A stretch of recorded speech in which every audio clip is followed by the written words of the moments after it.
Okay, so why did you use social media? Because I liked it.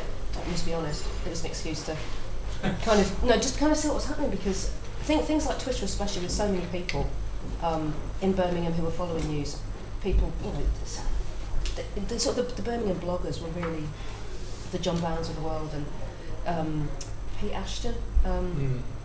I used to follow their tweets, and I would literally find news stories in a morning, because I saw Pete Ashton talking about this a graffiti story, so I phoned him, chased it up, interviewed people about it, then sort of took it back to the traditional form of interviewing, because it's still working within a traditional framework, but using Twitter as almost like a tip sheet of what's happening, who's talking about what's interesting, what's getting responses.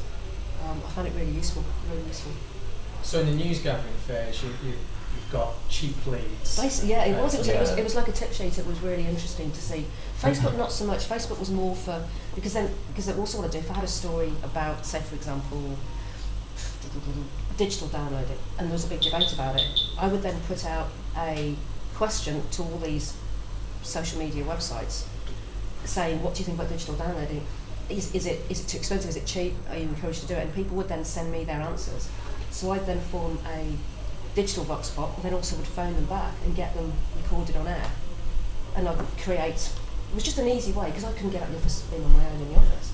It was a quick, easy way of finding responses to stories. So it was really good, and things like Twitter, things like Facebook were good for that, because I had a Kerrang listeners Facebook site which had 900 people on it, and I put a question out, I could get 20 answers within 10 minutes, which was great, because then I put them all on the website as well, and it was just, then I'd mention it in the news bulletin itself. I would say, for more information, go to the website or hit us on Twitter, and it was just a really good way of getting people's responses to a story really quickly, without having to wait to go on air that next hour and saying, what do you think about it? Let's stick with news gathering then. How, Andy in the corner there, what about yourself? Where would you get leads from? Well, when I was a local journalist, most of the leads would come from people phoning in. So you'd have a lot of people phoning in with stories.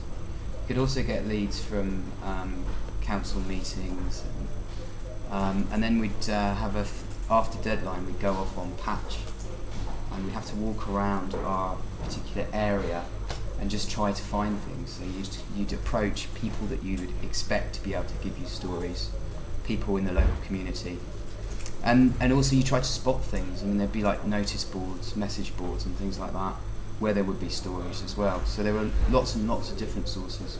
But a lot of really good stories would come from people that you would foster a relationship with over a period of time, whether they be sort of residents' associations or politicians or other interested parties. And obviously you would gain their trust, hopefully, and eventually they would start telling things to you that they might not tell to other people, and that's where you get your front page stories and things that would eventually go national.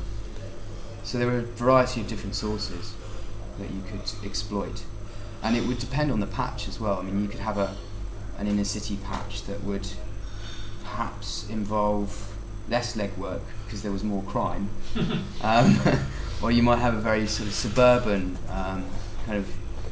slightly posher area that where you'd have to put a lot of legwork in because it was all behind closed curtains. So it just depended on where you were working and what the people were like as well. Because you find also that in richer areas particularly, they tend to have less association with the local newspaper than working class areas do. And that's a traditional thing that's sort of been around for a very long time. So yeah, a variety of different places there. And when I was in Dubai, I was a sub-editor, so I was doing less news writing there, but that was much less.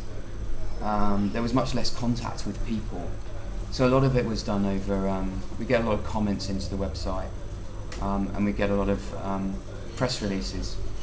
And press releases have now, I think, they've really eroded news in a lot of ways, because it's so much easier to get a package given to you that provides you with 3 telephone numbers and and a basic soundbite that you can then turn into a piece of news. And if you don't have very much time to produce news, and increasingly people don't have very much time to do it, then that's a very easy way of getting your sources and your stories. I often wonder if the PR industry disappeared today, would the actual media disappear? Yeah, it would be like, I Because think it would take a level of the media away. I mean, if you imagine it's supporting a whole group of magazines, particularly, who just don't get any kind of information from anywhere else anymore. And well, the PR industry subsidises with cheap content, and the education industry subsidises with cheap labour, internships and places. There's one thing I did forget actually, which is something we'd have to do every so often if we didn't have a front page lead. The deputy editor would come around and shout at us all because it would be Wednesday morning, we still didn't have a front page lead, or Wednesday evening. And he'd say, right, we're going to do a ring round, and we'd have to ring everybody in our contacts books. So you would literally, every journalist would just sit there and phone everybody up and plead for a story. So that's the last thing that you do if you can't find anything else, is you phone everybody, and you just basically, you effectively pin your journalist against the wall, squeeze them as much as you can, and then hopefully something will come out. But that's last minute news gathering, I guess.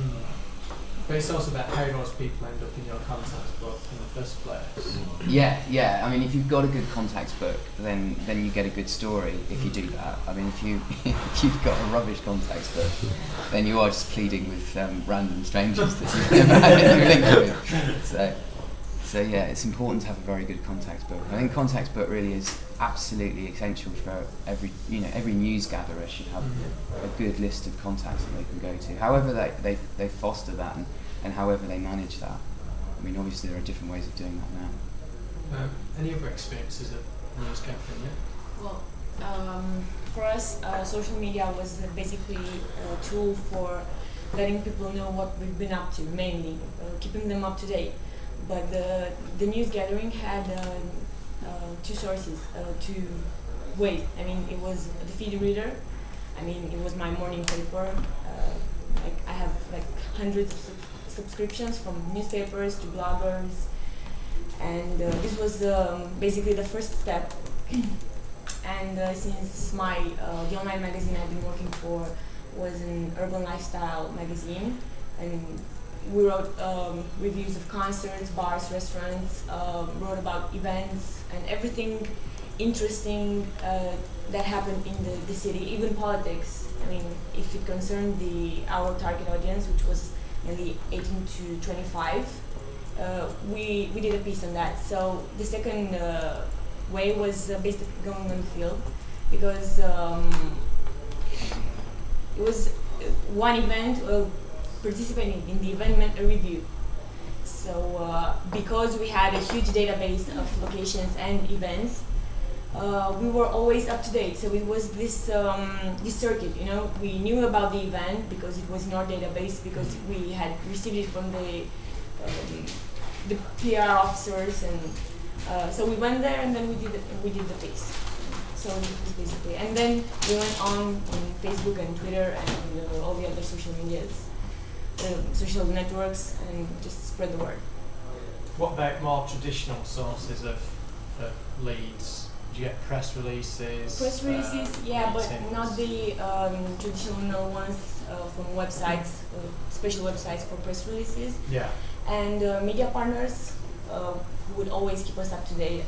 Huge organization, companies who are mainly into the business of organizing events, and they needed us to spread the word, because this website was one of the leaders of opinion in urban culture, urban lifestyle for Bucharest, and events. And it was like in Birmingham, with one site would gather all the locations, bars, restaurants, theaters, even basketball courts, and would also have a complete database of all the events. And then you have a group of 10 journalists write about absolutely everything that happens in the cities, and strictly in the city.